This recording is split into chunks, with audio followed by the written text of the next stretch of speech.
I'd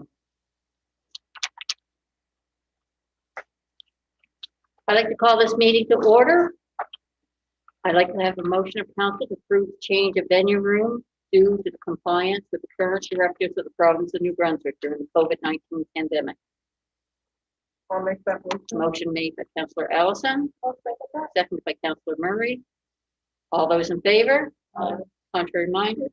Motion carried. Opening prayer. Chris, would you mind? Pray. Heavenly Father, we invite you tonight to join us for this meeting. We thank you for our council members and ask you to bless them. Please give them wisdom to know when to move and when to wait. Help them to see what is needed and what will benefit George and his residents, not today but in the future. As 2021 begins, give them hope and give them foresight as the road is already showing itself to be twisted and rocky. Please keep these counselors, their families, and all of our families safe as we continue through the changes brought on by the pandemic. Thank you for being with us tonight. Please use this council for your mighty plans. Amen. Thank you. A motion to approve the agenda. I'll make the motion. Motion made by Councillor Allison, seconded by Acting Deputy Mayor Harris. All those in favor? Contrary minded? Motion carried. Approval of minutes of previous council meetings. Regular meeting of council, December 14th, 2020. I'll make that motion. Motion made by Councillor Allison. Okay. Seconded by Acting Mayor Harris. All those in favor? Aye. Contrary minded? Motion carried. Any conflict of interest? Hearing none. Hearing none. Go on to fire report. We'll just make a notation that Councillor Cook is. Oh, yes, today. Councillor Cook is absent for this meeting. Fire report. Where'd it go? Chief Morton. Would you like coffee? Here, because it is something there I wanted to ask, so if I can find it myself, John. Chief Morton. There. Statistics for the month and then for the year. I had planned to get you a breakdown of where communities the falls were at. Unfortunately, I haven't got all of my reports in. There's left a fair number of reports to do, and I took this on, so I'll have that for you. The next month, I'll give you a breakdown where all were. Of course, the Chief Happ and I not acting anymore, I guess, at the start of the year. And that's what I like to get. Just one, John. It's got nothing to do with the report at all. It's just got to do with the report on total in and out of the town. I just wanted to clarify the numbers. That was total 158, in was 46, and out was 112. Normally, that's normal in all other years too, right? I would say it certainly it is, from my recollection, generally more out than in. Don't know that much lopsided. But let me, I'll get back to you next month. I'll get you a breakdown by exactly where they are. Yeah. And It wasn't the question that was out. The question I was trying to say is the LSD. I'm not saying that we should be. I'm just saying that the money's not there either. So. no, and part of that too is some of them are calls that are in the LSD that we're responsible for. And then others are going to somebody else's territory, whether it's Bay or South Harbor or St. Andrews. So It just seems like there's an awful lopsided. there is. It does, and I would say this year is a little bit more towards the lopsided. So I will, to further that question, I'll look back to my reports for previous years and see if I can find those numbers and give you a little bit of comparison. Maybe over the last, I probably got those numbers for this 5 years. Even a couple of years, Sean, great just to see. That would be wonderful. Thanks. No, Anybody else have any questions for Chief Norton? Nope. Well, glad to have you back as fire chief. Welcome. And seeing there's no more questions, we'll move on to building and planning report, Southwest New Brunswick Service Commission, Alexander Henderson. Thank you, Mayor. So the public area that is, Sangerville has, explain the work, on the background. And as you know, that's your high level strategy for the town that's acted by the bylaw. Guys, development, future, decade-long documents. So, the background work will be all about the municipality. Working to show really just kind of that spoke.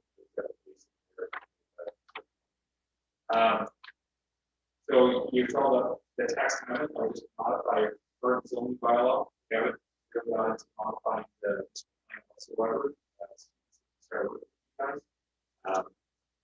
That we require a full updated. So it's really it's time to review it, bring it all up to the new legislation, and bring in the next 10 years. So that's it's important to work. It'll take year and a half. The new council after that. So just another high level thing.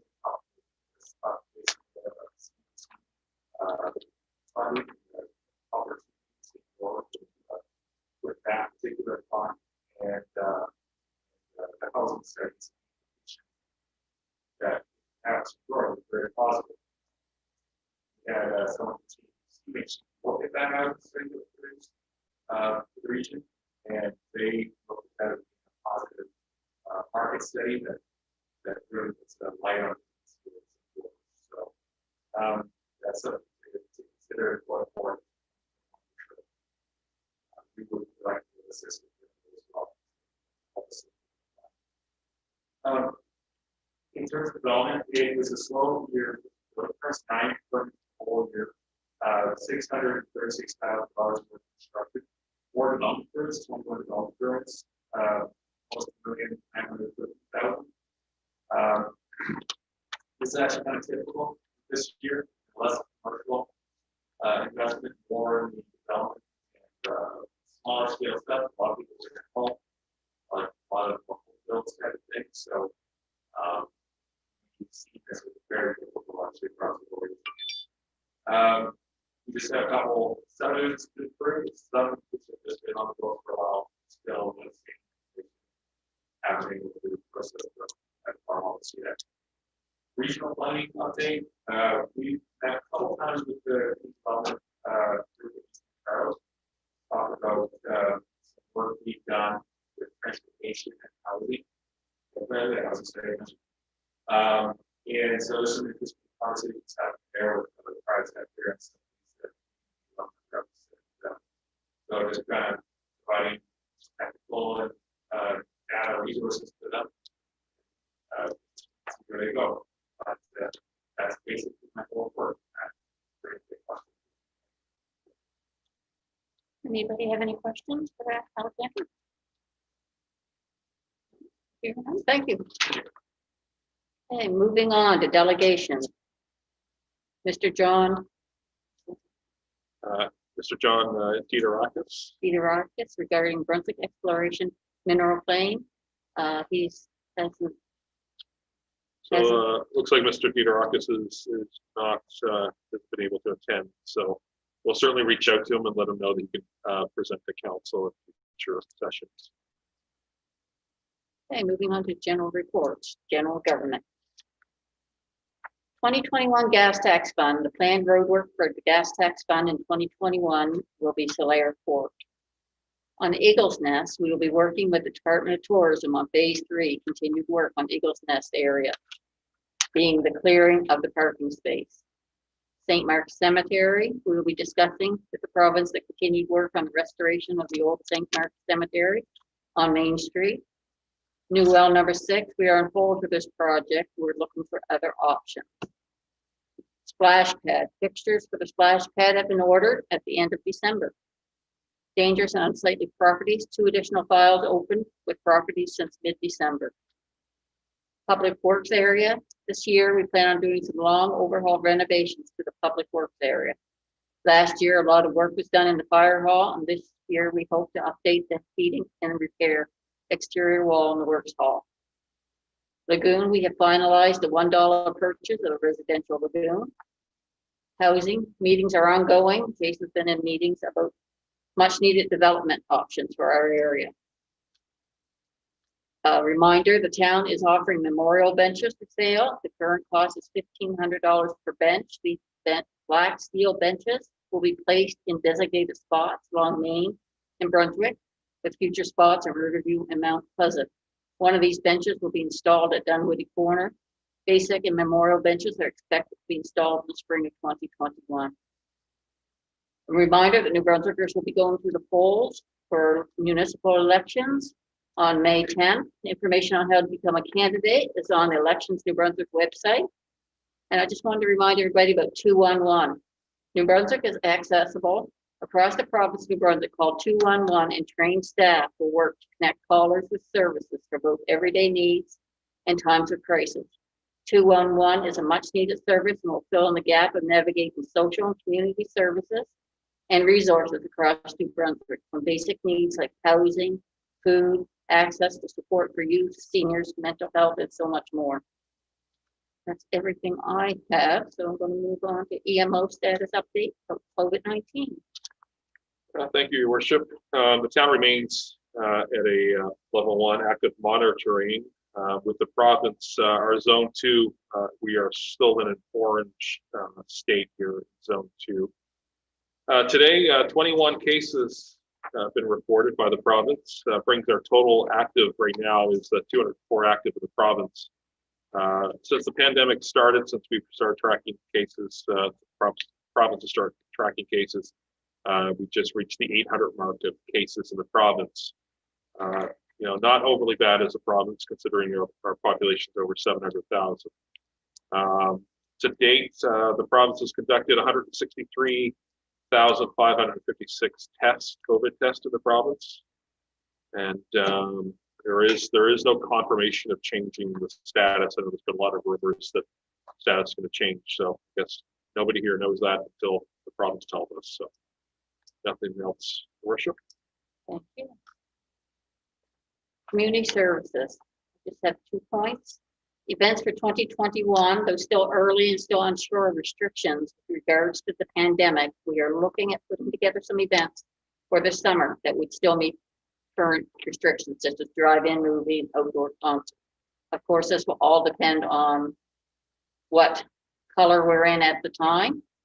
And also at January 28th is Bell Let's Talk Day. That's everything I have. Water and sewage, Acting Deputy Mayor Harris. Water and sewage report for December 2020. The average water consumption for December was 1,327.5 cubic meters, for a total of 41,154 cubic meters. There was no E. coli total coliform reported. Well levels have been recovering somewhat, still a bit down. Second water break of the fall season occurred on the Toot Road near the early convenience store. This section from the intersection of Mount Pleasant Road, Civic, and Benatti is the last piece of the cast iron between the tower and the industrial park. Boil water oil was issued and declined in a short time after. Well transducer on both wells 2 and 3 failed in December and had to be replaced. These are around $500 each and required 4 to 6 weeks for delivery. The break led to a valve leak at the PRD storage station, which will have to be replaced in January. The pump in well number 3 failed in the 3rd week of the month, making it difficult to get replacement. A new one arrived on Christmas Eve and we installed it on the 29th day of December. That's That's all I have to work with. Just to add to the water report, so the replacement of the valve on Mount Pleasant that was done this weekend, we replaced that, causing a bit of we had to do a shutdown on one of the main lines out through Mount Pleasant and Cape Road. So the difference in change of pressure throughout the whole system in town exposed some weak points. One of those resulted in a break the same day. So we had a break in Brunswick Street around 165 Brunswick Street. So that was fixed on yesterday, Sunday. So both areas are on a boil order. So just so residents know that just those two areas that we've named, we've reached out to residents in those areas as well. We hand deliver to their door, little information on boil orders as well. So no other residents outside of those areas affected are on the boil order. A big shout out to the Works Department for working so hard all weekend. That changed the pressure of the whole town too. It did. Yeah. On transportation. Transportation report submitted by Leonard Lee Foreman. Following recent heavy rains, some ceiling tiles and water had been cleaned up at the Civic Center here. Catch basins were cleared out of leaves before and after the storms. Trees were cut on the walkway by well 4, walkway number 2, as well as the Triner Street and Clark Avenue. The 3-ton vehicle number 3 had to have an alternator replaced. The wing was installed for the season a short time after. The cutting edges for the front of the plow were also replaced. The trackless had a few issues that were fixed by a visit from the dealer. None were major. 2 catch basin grates were replaced on Latte Road after we noticed that they were cracked and broken.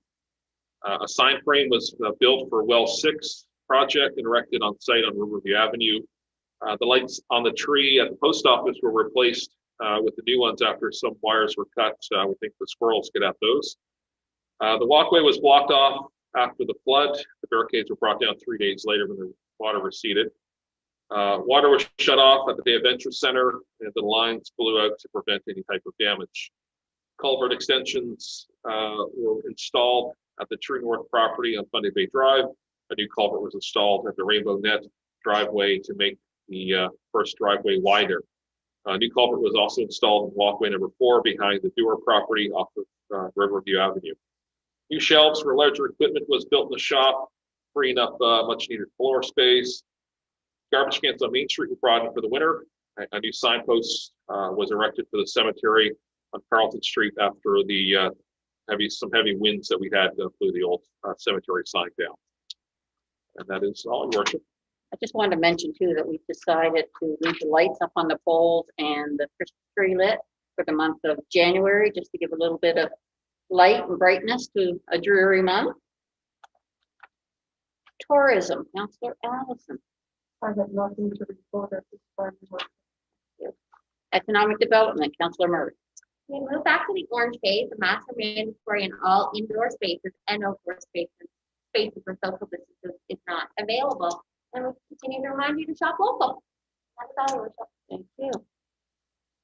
Bills paid and payable in principal to December 31st, 2020, in the amount of $660,306.69.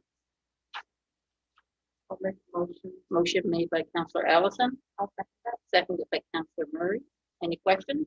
Just a little high for this. We had Mark? some, Yeah, we had some major projects that we finished off as well, pay off. I just didn't get down through it, so I just figured it was a little bit higher than last month and previous month. all those in favor? Aye. Contrary minded? Motion carried. New business, resolution of council to accept the application of gas tax funds of the unincorporated LSC of St. George Parish for the Canal Beach Rebuild Project 2021 at a total cost of $300,760.82. So moved. Motion made by Deputy Mayor Harris, second by Councilor Allison. Jason, did you want to speak on that?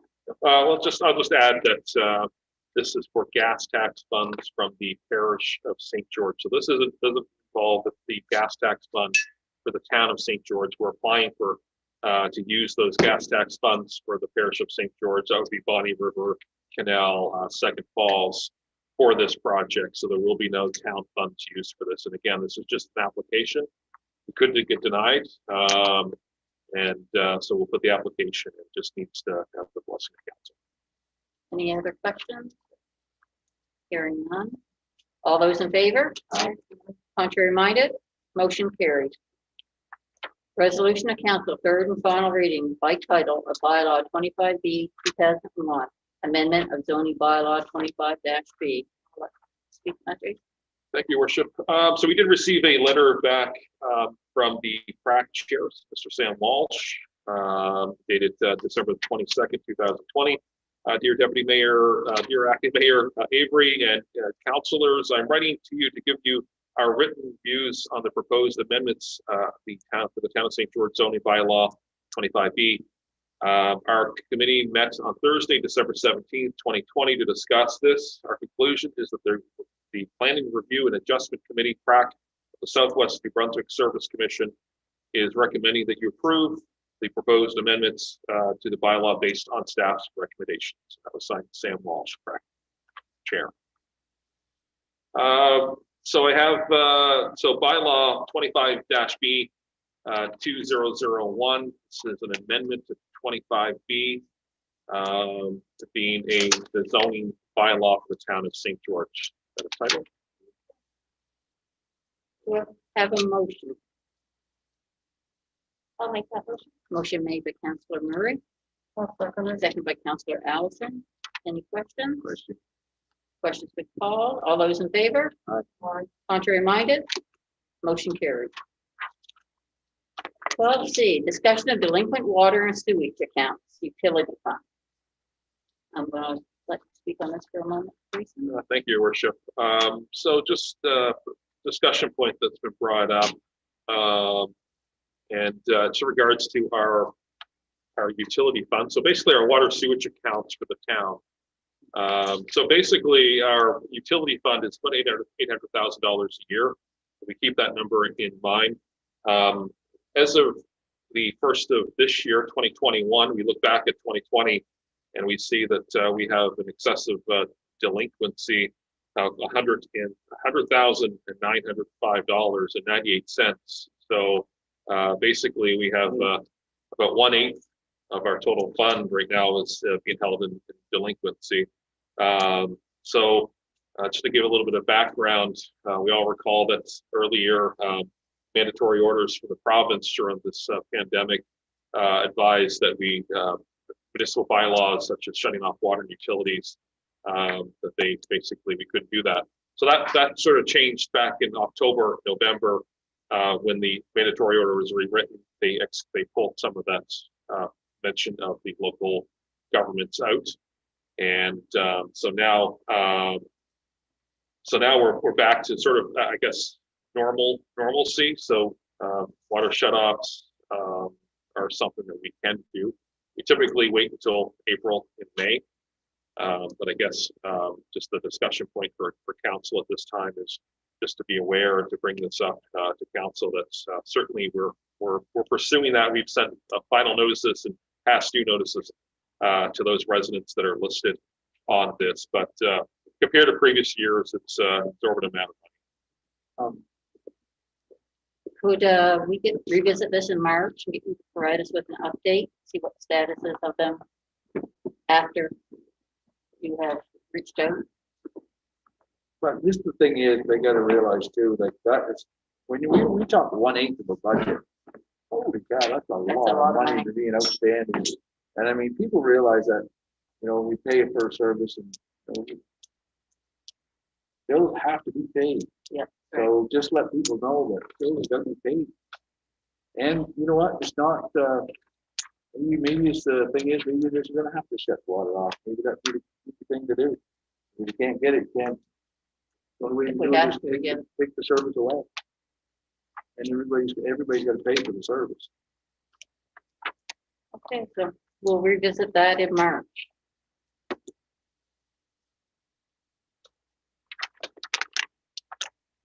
Moving on to 13, old business. I see we have none. Under correspondence, I did receive a note from the St. George Elementary Home and School thanking us for our donation from, actually January of 2020. So they said they knew it was late coming, but they wanted to let us know, thank you. So it is a Christmas card. Also got a thank you from the food bank for our donation to their camper funds. And that's everything for that. State. Oh. Okay, we're going to move back to delegations. Mr. John. Let's see.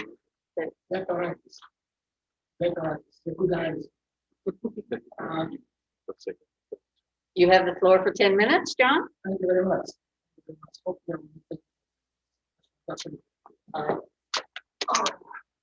Send some invitation. Yeah, we Yep, painted You it. got that. Yes, yes. Since I sent that extra piece and I highlighted one piece, I want to 3 lines that I Thank you. want to actually take a look.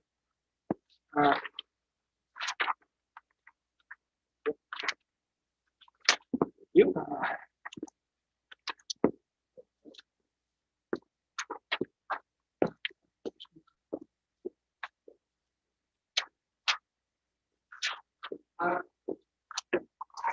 I know that the town has received the same correspondence, but I haven't received the airline owner. And the reason for which you received it was not because you have been approached as municipality, but because you were approached as the landowners of property that has been affected by the state. I own a property in Mount Pleasant, which has zonings include residential farming, and this is the second time in about 8 years where I have been going through this loop. The first was a rock company from St. Andrews, staked the property, left the stakes and the nails on the wood and some trails on the native east perspective, and the left. Now this one here comes. This one here is much more broader. I don't know if you received this map here, but it essentially it takes inside the residential portion of the town. It includes places like the government garage and the high school, and part of the industrial part of St. George. And I was a bit concerned about the fact that it appears, it is well summarized in the thing that I have highlighted in what I just gave you. The company believes that the land that is accessible for state to the holder of a valid prospective license is determined by the New Brunswick government as the Mining Act and would supersede certain municipal regulations. And of course, in the second page, prospectors have the right to prospect, explore, mine, and produce minerals on a given portion of land. I went through the process of actually raising my concern to the mining commissioner because this is for first time a residential portion where I live. I actually space where I actually get out every morning is stagnant. And secondly, I went through the process of actually registering a big chunk of my land under the FLEET program, the Farmland and Education Program, which is supposed to give you certain protection, particularly for this kinds of activities. I thought that before the government goes out and grants a prospective license to the park, it's going to look there and say, there is a house there, there is farmland there. Should we go there? I relay my concerns to my MLA. I have not got a response yet, but I think the town has the state in actually try to define what is municipal authority and what is what protections someone who lives inside the municipality can have from intrusions like that. And if indeed there are certain things for which the municipality has a right to actually say, hey, this is our territory, this bylaw applies, or this zoning applies, or whatever. Then somehow, I believe there should be a mechanism by which an officer from the town can go and inspect for damage or stand by to the person who cannot come to my yard to check, say, hey, you cannot go there after 5 o'clock or whatever. And if you have to do that, you probably have to actually put a levy to actually recover the cost. And that may be a valid mechanism on which someone may have a second thought before start next time going to the current subdivision and before states and start so. So I'm saying there is a need for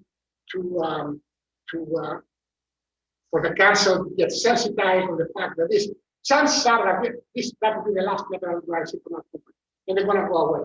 The price of coal is very high. They want to raise money, and here is a huge tract of land with step you can raise a few $1 million.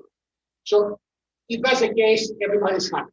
But if the next step would be to have like 10 people coming and working on my land, and particularly when I have my retail season and all that, I would be very upset.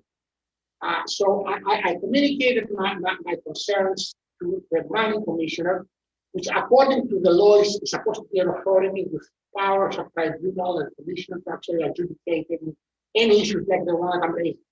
What I'm hoping that the town will do is instruct the administrator to actually make some contact with the provincial government, whoever gives that license, whoever gives that prospective license, to actually decide that essentially residential portion is fair game for prospective.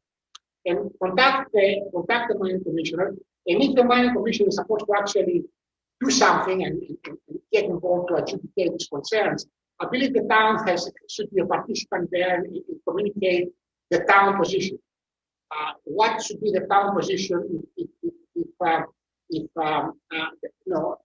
6 months from now a guy comes with a rig and wants to actually drill in take a couple of core samples out of my land on Sunday or after 8 o'clock or so so in the letter that I sent you, I thought that one of the smartest ways, because I had a conversation with Jason over the phone, and he raised the issues of the fact that there are limits on the authorities of the municipal and provincial and all that. But there is an existing state or the town has and has the tools. And one of the tools may be saying, hey, if you're going to come into our zones to actually do certain activities, we want to be able to monitor and ensure that we will not step on our boundaries of certain things. And that's going to cost money and someone has to pay. So that may be a very small thing that may actually have someone to take a second thought before start setting the current subdivision next time. So I don't know if you have any questions about me, but what I'm hoping that will happen out of this brief description that I gave you, that you may have a chat yourselves and see if you can do anything as town to instruct the administrator to actually make these contacts with the mining commissioner or with the province and find out where we stand. I'm surprised that I'm the only one person who actually talks about this because, I know another 5 or 6 rangers on my street and I'm sure there are some towards the invested part. Because there are, if you look at the map, there are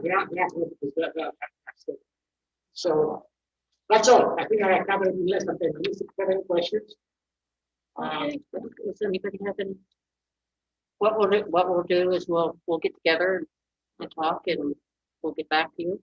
I would appreciate that very much. Thank you very much for your time. Thank you. Thank you. Sir? You don't have to. You don't have to.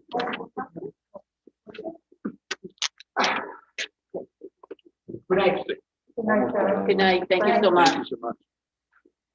Okay, moving on to 15, statements by members of council. Does anybody have anything? I just want to say the guys did a really good job this weekend for everything that they went through. Hopefully they'll get some sleep and be nice and rested. I want to say to Sean, thanks very much for stepping back into the fire department. We really appreciate that. And keep everyone safe.